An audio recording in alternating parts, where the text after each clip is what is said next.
Do you avoid prayer? Do you feel guilty when you avoid prayer and then it makes you even more dramatic about returning to prayer? If you have lots of thoughts around your rhythms and regularity with your prayer life, you're in the right spot. We're going to have an amazing conversation today. My dear friend Rose Folsom is going to join us in just a little bit to talk about why we avoid prayer, what to do when we avoid prayer, how to come back with gentle compassion to ourselves. And it's going to be a great time. Today is February 5th. We're coming on here at a special time because tomorrow's my birthday. And my husband surprised me with something very exciting. And so I won't be available, I'm pretty sure, to do my podcast at the normal time. And so we're coming on at a special time today. I'm very grateful for 42 years of life. I like myself better in my 40s. When I hear that I'm 42, I also think like that's a grown up and that can't be me. So I don't know. Let me know in the comments if you can relate to that at all. Just this feeling of like, there's no way I'm that old. Um, I'm coming into this year, to be honest, just like full of a lot of gratitude. There are a lot of fun projects around the corner and lots of fun things that we're kind of investing in and growing at the moment. And so things just feel wonderful, and I'm just grateful. And I'm grateful for you. I'm grateful to be here. I'm grateful to, get to have these conversations, and that while sometimes these lessons that I've learned that have been painful, and I say this all the time, I'm not exactly like signing up for the pain.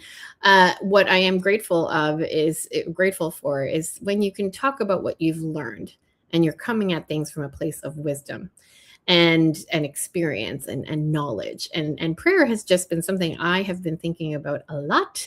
As you can see in many of the podcasts I've done recently, it's just been something that I have been thinking about, and also of course, experiencing myself and growing in my own, spiritual health, and reflecting on that a lot. So that's what's coming up today. Before we get into the meat and potatoes of our content today, I want to share with you that it's almost Lent. That's another thing. It's like, how did it become Lent? I feel like I literally just put away Christmas decorations. It is Lent, and that means we are back with the Break Your Cell Phone Addiction 40-day challenge all through Lent. I think this is my 22, 23, 24, 25. This is my 5th year, I want to say, maybe even 6th year of running this challenge. Thousands of women have gone through it. And it is simply a time, if you want to reflect on your relationship with your phone, if you want to just take a pause and examine, are you okay with how you use your phone? Are there some habits that you need to kind of like clean up a little bit? If there is, if you would benefit from just a little bit of reflection on your relationship with your phone and how it serves you. Do you use it as a tool? Do you use it as a toy? Is it a source of, distraction, comfort? If you just want to, do a little tune up with your relationship with your phone, I invite you to join me. You can join me by visiting the link learn.thepossibilitymom.com/cell-phone-challenge. And what we're going to do is I'm going to have a live teaching right before Lent. I think I have it scheduled for the Tuesday. Sign up for it and you'll find out when. It'll be delivered to your inbox. And I will then, through the 40 days of Lent inside of my Facebook group, there'll be some accountability. So you'll get the teaching. If you can't join for the live teaching, no worries. I will, share the recording with you. It'll give you some guidance around what it looks like to, have better relationship with your phone. It's a really, really good training. I really enjoy giving it. And then throughout the 40 days, we'll be using my Facebook group to just, again, have accountability. There'll be a daily prompt to kind of help you reflect on, are you feeling good about your cell phone habits? And then I might as well just, throw this in here. 1-2 punch. Let me bring this back up on the screen and show you what the dealio is. So if you're listening to this in audio form, I'm pulling up the actual page where you can register for this completely free challenge. So when you go to learn.thepossibilitymom.com/cell-phone-challenge, you click on one of the big pink buttons that says join the challenge. You fill in your information, and then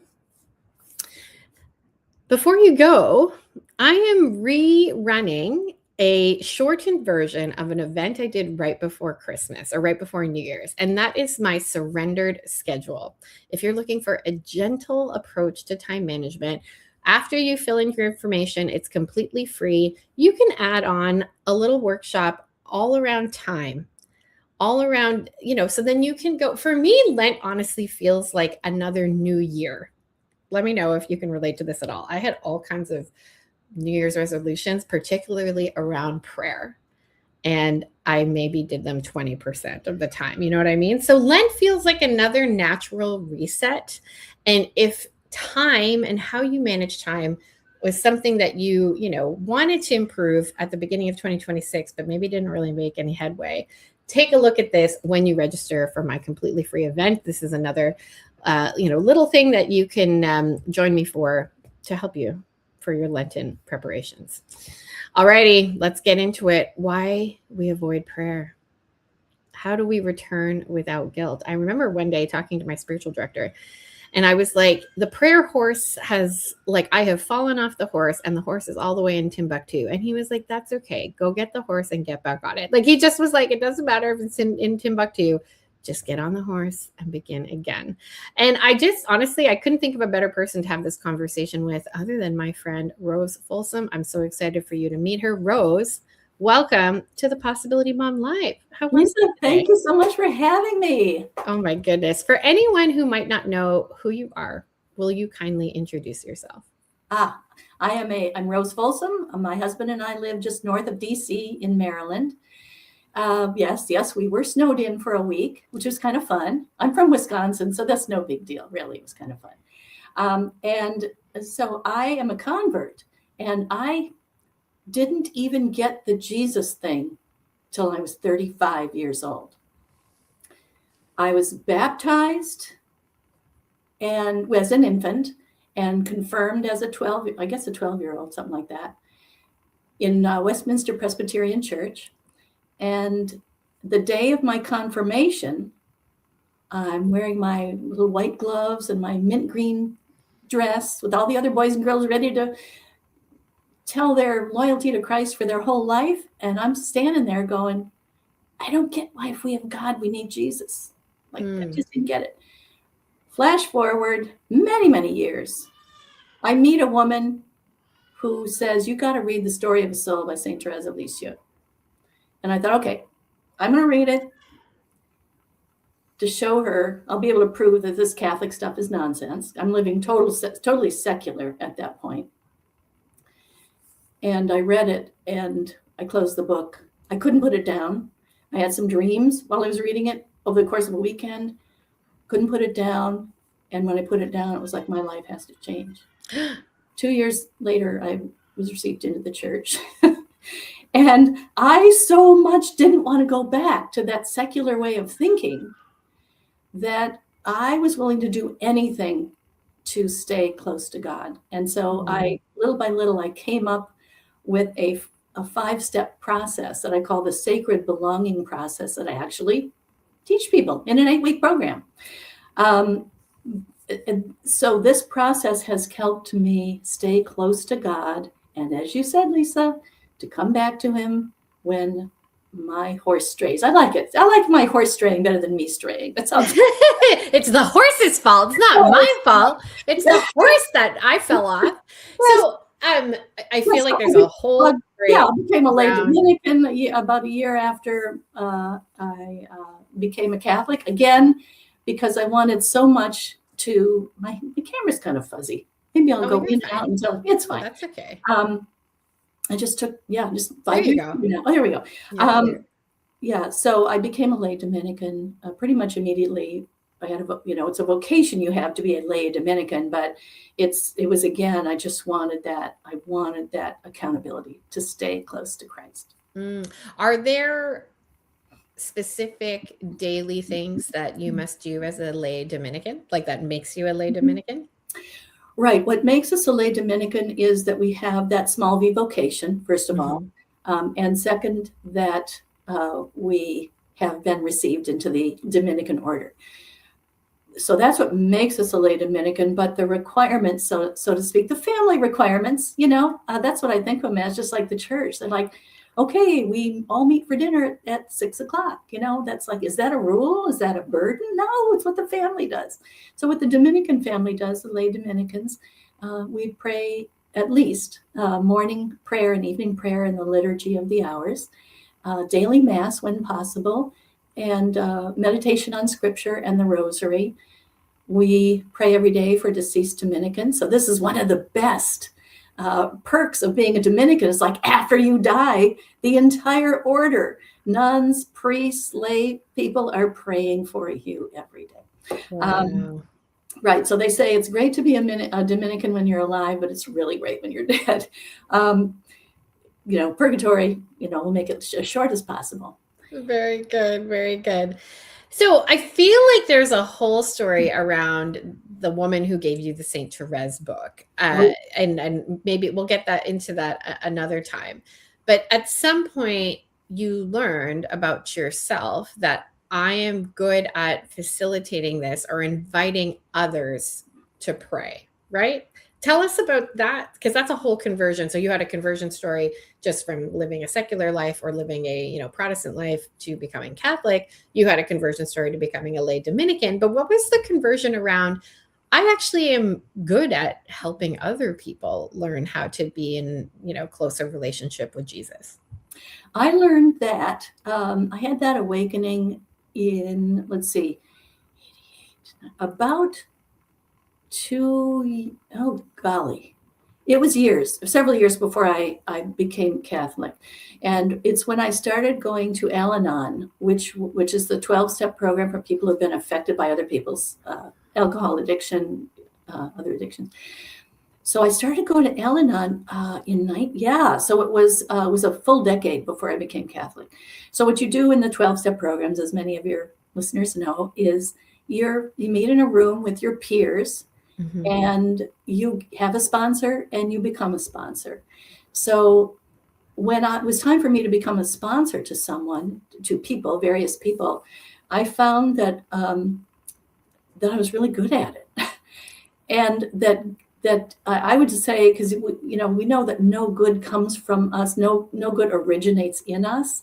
So I can say that it was God who guided me to guide hurting people back to emotional and spiritual health. So I've been doing that for over 40 years.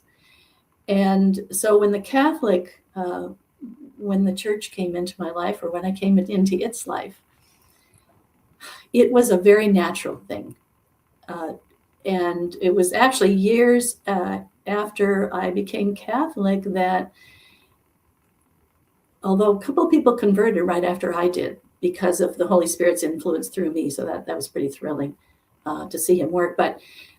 But I realized years later, it's like learning the virtues. I went through a 5-year study group at the Dominican House of Studies, the local seminary here, 5 years studying the Summa Theologica. So that was my mother's milk as a baby Catholic. Aww. A few years later, I'm going, this is the incredible thing about going from secular to Catholic. It's like, we have virtues, they have names. We know how to practice them, and they make us happy. We now know what makes us happy as a human being. And I thought, well, other people have to know this. So I started a blog in 2014 on the virtues. And I still have my blog, but it was called Virtue Connection.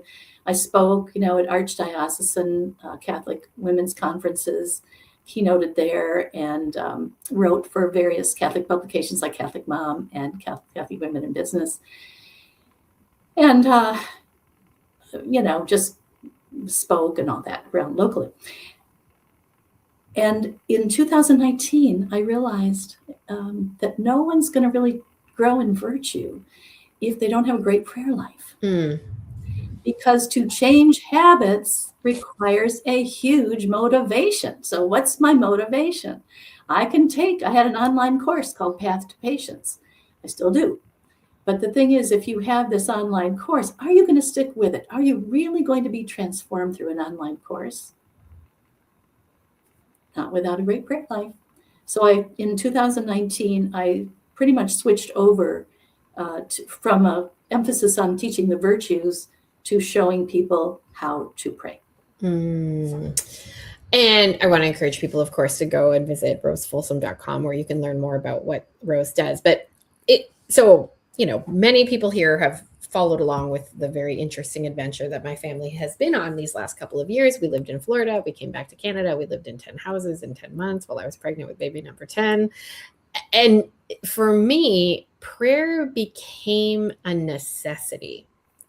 Like it became like how I'm going to cope, how I'm going to survive. It became this like, when you're in a place of desperation, it was like oxygen. Like it's very interesting, right? And I've just been reflecting a lot. Like that was for me the catalyst or the conversion point. Like that's what convicted me that a life without prayer is simply like, I don't know what the word is. It's unnecessary. Like, let's not do that. Let's avoid that. Like, let us bring the Lord into every struggle, every triumph. And it sounds like for you, the virtues were kind of like your catalyst to thinking more and getting other people to think more about a prayer life. So let's just get into this topic exactly. Like the way I frame today's conversation is why we avoid prayer and how to return without guilt. So if somebody's listening and they're like, Rose, Lisa, I get it. I'm all for it. I really I know I need to pray more. Let's just talk about why this is so hard. Why do you think for some people, prayer is actually very challenging? It's challenging because even though we were created in God's image to love him alone, love him above all, and live with him forever in heaven, and to be with him, be united with him, we have a fallen nature. And that is vulnerable to not only our desires, but the sneaky temptations of our enemy. That is the reason prayer is difficult. Our enemy's number one goal is to separate us from God, and separating us, making prayer not fun, making prayer like an actual revulsion to prayer is a great tool that he suggests to us. It's going to be boring. You're not going to hear him. How do you know it's really him? You're probably not good at this. You're just not cut out for this. You might as well just forget it. That's the temptations among many others. I think he picks unique ones for each one of us to tear us away from that. So the saints tell us, and Jesus tells the saints, as you just said, do it anyway. Pray anyway. And something I love, two things that keep me going with prayer. And I fall, okay, I'll give you an example in a minute. It happened last night. But two things that keep me going are knowing that prayer draws down grace for the people that I am actually praying for. And it draws down more grace if I don't feel like praying. How cool. How cool is that? So it's like, okay, I've got my rosary in my hand and I'm white knuckling it and I hate this. And like, okay, first of all, why don't I flip the script a little bit from I don't like this to I love this? Okay, first of all, change the story in my mind. And it's easy to change the story in your mind because you just flip it 180 degrees. Whenever it was, you say the opposite. It's real easy. So that's one tool you can use is to say, I love this and I'm so grateful for all the grace that's coming out of this. But, it doesn't matter how we feel, but just intellectually to know that you're drawing down all that grace is enough to keep me going. But here's the story from last night. Okay, I had prayed all of my prayers that I prayed as a Dominican. Okay. It was done, right? Enjoyed trying to really be present as much as possible. Yeah, but I hadn't prayed my rosary yet. So the rosary isn't, I mean, it's okay. So it's what was it, 10:30 at night? I pick up my rosary, see the rosary, and I'm going, okay, God, I get it. Okay, it's sitting right here. I'll pick it up, bring it to bed. I put it down, opened up my phone, put the rosary down, and picked up my phone. And kind of said, well, I guess I'm not going to pray the rosary tonight. But the rosary's sitting there right on my nightstand looking at me.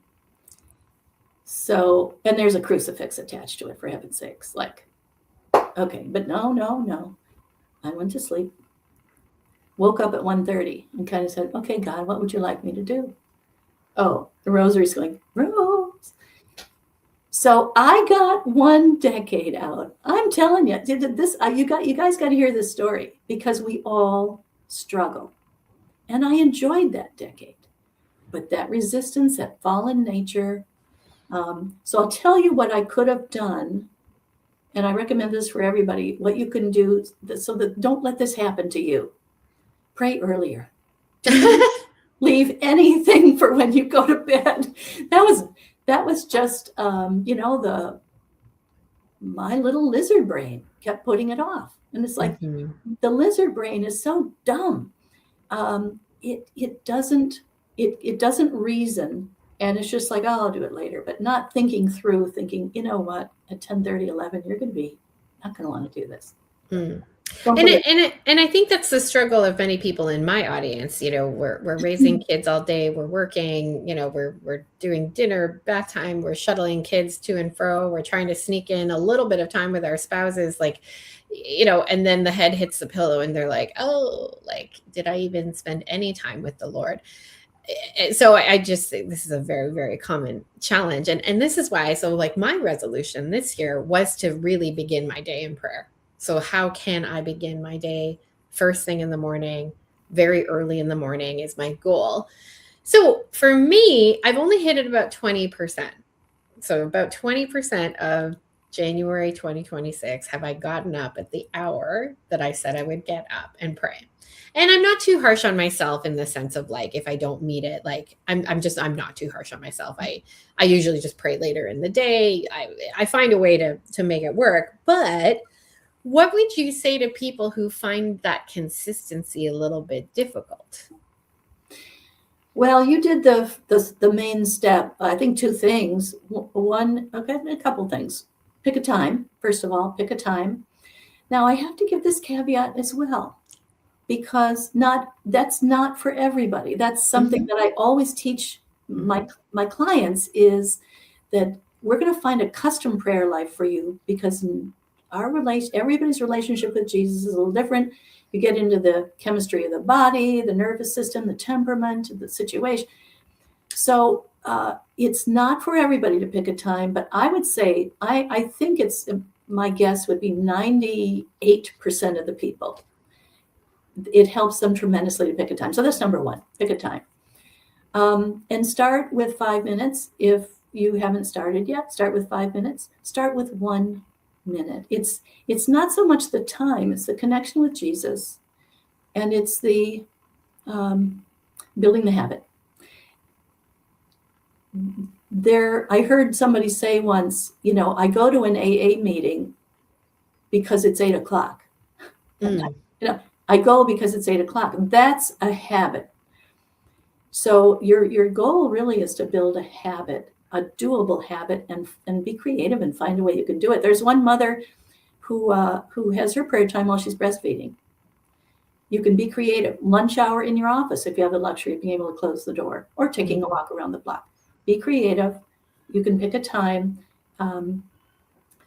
And second thing, I always like to pick a place as well. Pick a place, so again, helps to build the habit, because you have that association. And our mutual friend, Sam Fatzinger, who had a homeschool mother of 14, She has a prayer chair, and she gets up before the kids in the morning, goes to the prayer. She's praying sometimes with a bedspread over her head on the chair. Oh Right? my gosh, like a tent, like hide, That's like I'm hiding. But regardless of that, she trains the kids to come down, and the bigger ones help the little ones with breakfast while the time she's praying. And this is how this is her motivation. Like, well, sometimes we have to negotiate with our families to do this, right? Mm-hmm. Get buy-in, because so that we'll have that support. So she just says to her kids, you don't want to see mommy if she doesn't have her prayer time. So it's like, okay, we'll let you alone. Let her alone in the tent. That's right. Mommy's in her prayer chair. And the third thing is to have a religious object in that place. Mm. Now, if you say I don't have a place, Mm-hmm. sometimes it's not even a place. Or rather, you don't have to mark out any floor space. You can put a shelf up. Just put some shelf up on a wall and put some religious objects there. You sit in a folding chair and pray at your own shrine there. But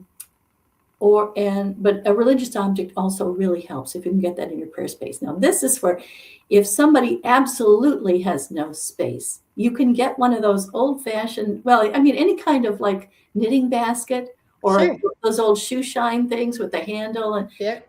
and put your journal and your favorite pen in there and your religious object, and then just wherever you go, you can set that up, pack it back up after you're done. Yeah. Like many homeschool moms like swear by this concept of like the basket, right? So there's a morning basket. These are all of our morning activities. So it's the same thing. You're carrying around a prayer basket. I end up using my purse because I just have so many random things that I use when I am, having my quiet time. And so I just throw it all in my giant, my giant purse that is the size of a human.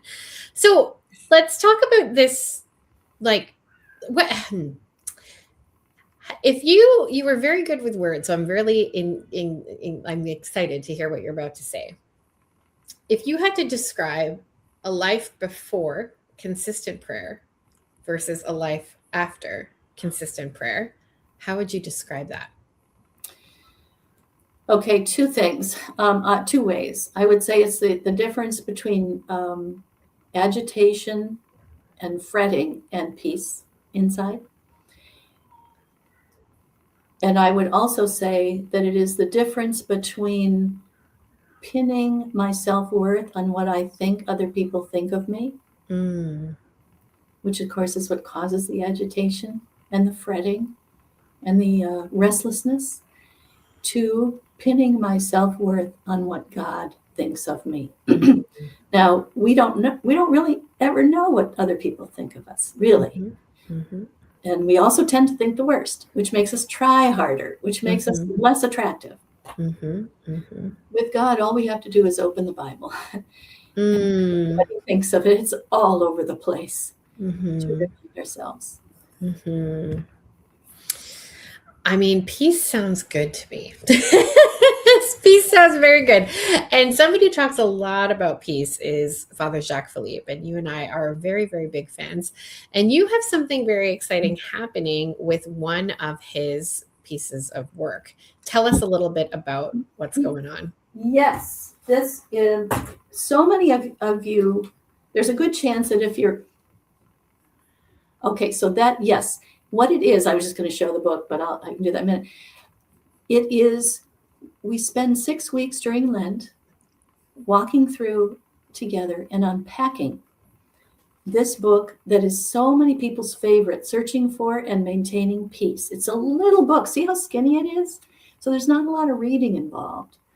But every week for 6 weeks, we meet on Zoom, live on Zoom, and I unpack what we read, the 13 pages that we read for that week. Bring out the main points, talk about how we can actually practice this. Because often what happens is, and I know it happened with me, like I've read this 2 or 3 times, and what happens is you finish it and it's kind of like, boy, was that ever good? And I love that. But your life doesn't necessarily really changed. Now, what kind of a transformation am I promising Mm. in the 6-week book club? Well, I am promising that you will have a couple bullet points to read here. He helps us grow in spiritual confidence because Mm. he hits all those points, so many of those points of lack of confidence that we have, and tells us what we can do about it. And there's a section that we're called that specifically talks about how to be more patient with ourselves. Hello. And Mm. therefore with others. That's a huge thing. And when I was teaching the virtues, the patience was always the number one virtue people wanted more of. And he talks about why our faults can actually bring us closer to God. Like, yeah, let me hear that. And then there's a section at the end of the book about the saints' wisdom on peace, gaining peace of soul through prayer. Now, this is interesting. He calls it peace of heart, searching for and maintaining peace. Mm-hmm. A small treatise on peace of heart. Well, he could say peace of soul, or, he could express it different ways. He says peace of heart because the heart loves. The heart is what loves. And so peace of heart means that we are loving the right one. Mm. If the more our love is on Jesus, on God, the more peace we are going to have, period. And I know this is something that you help your clients with as well, Lisa, and that is trust. If I were to name one word that this book helps us to do, it's to trust God more. Mm. And that's the payoff of being in the book club. Also, we do small groups. I do small groups in the book club as well. And women, yeah, I accept men and women, but so far, I attract women.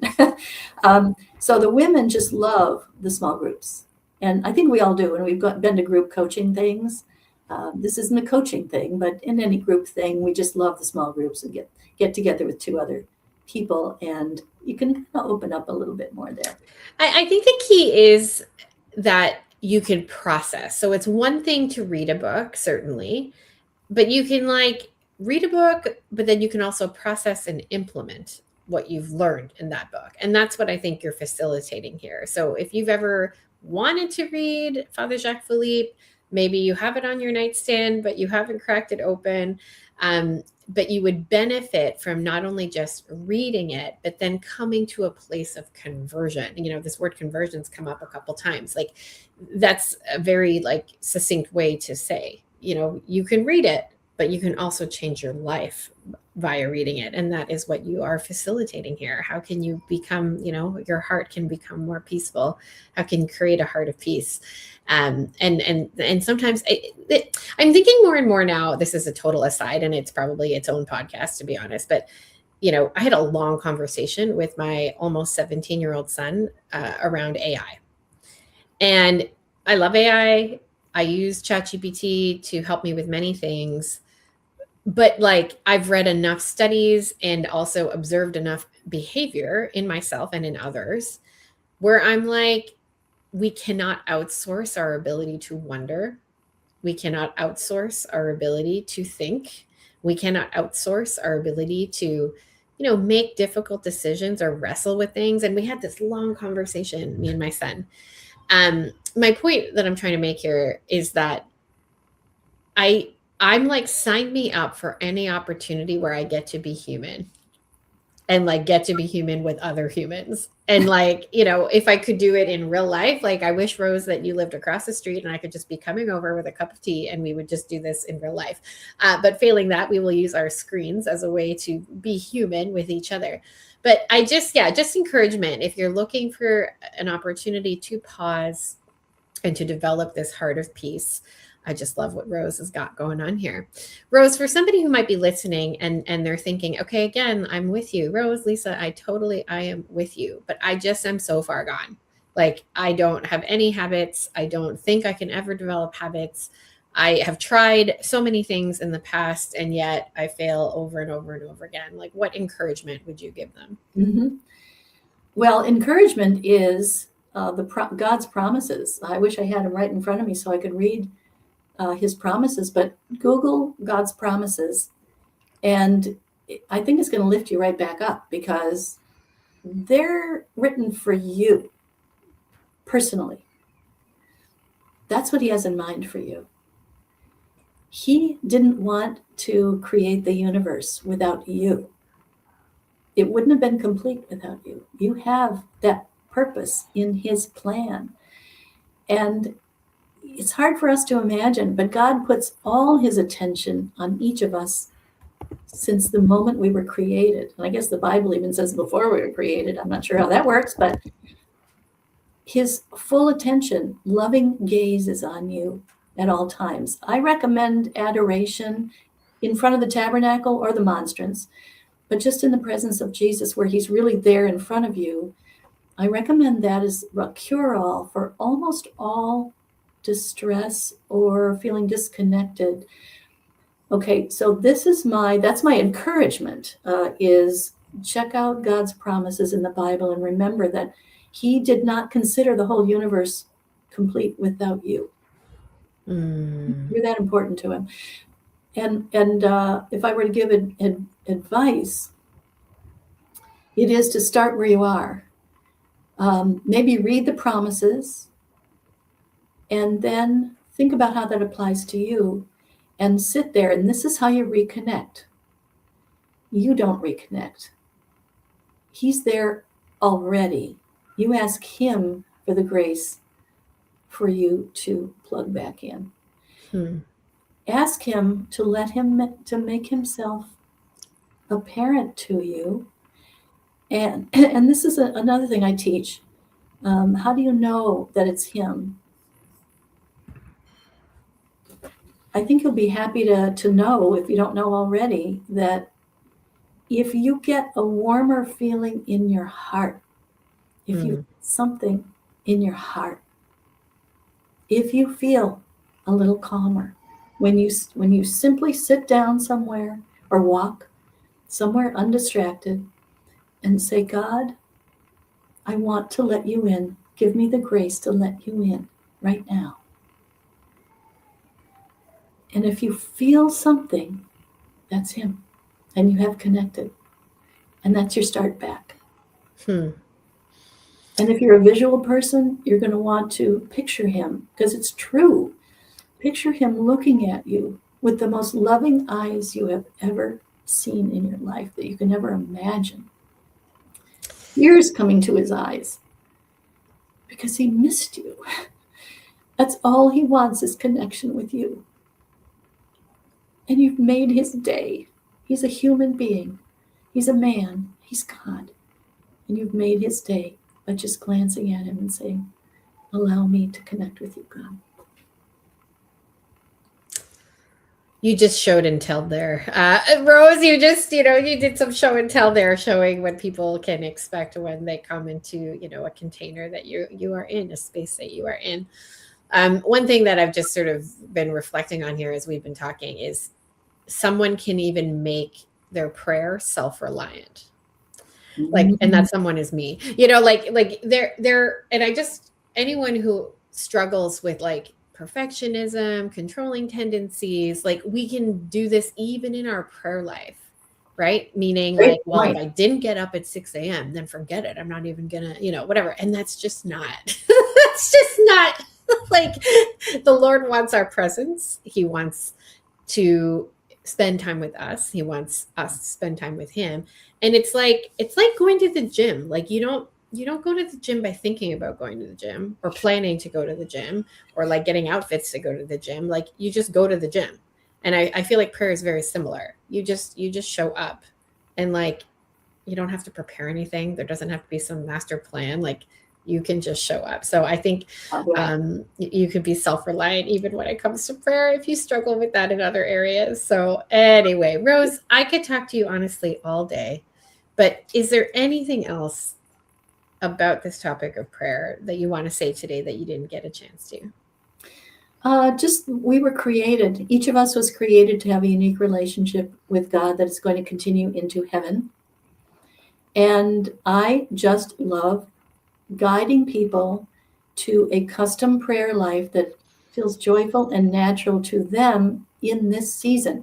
2,000 years of Catholic prayer, and even going back really, what, 4,000 years, if you go back to the Jewish history, authentic ways of praying, legit ways of praying. There are so many out there, and I love laying them out before people, and so they can mix and match or whatever. Find a way that works for you now. That's my greatest joy. I want to just underline a word you just said there, in this season. And so, for all the moms who are listening and are thinking, there's no way I can get up early, or there's no way I could do this, or whatever, it's in this season. You can try something for a season, and then you can try something else, and it's all okay. I love this, the idea of a custom prayer life, because yes, for especially for a mom, the seasons are going to change. Rose, where can people go to learn more about you and all the work that you do? Yeah, Rose, I'm going to give you my email right now. Just email me. I'm at rosefolsom.com. I would love it. You'll see a button there to book a call. What I promise on this free call is your next best step to spiritual clarity. What should I do next to grow spiritually? I am a spiritual director. It's not a spiritual direction session, but I'm good at discerning, helping people discern what's their next best step if they're feeling overwhelmed and confused about their spiritual life. So you can book a call with me at rosefolsom.com, but you can email me at rose@rosefolsom.com. Beautiful. Rose, thank you so much. It's just been a pleasure to get, I don't even remember how exactly we first met, but you have been in my mastermind, and it has been a delight to get to know you better.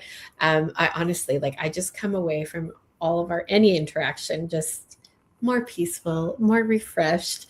You're just a lovely person to have, around in someone's corner. So thank you for being in mine, and thank you for coming on today. And everybody, we will see you next time on the Possibility Mom Live. Bye.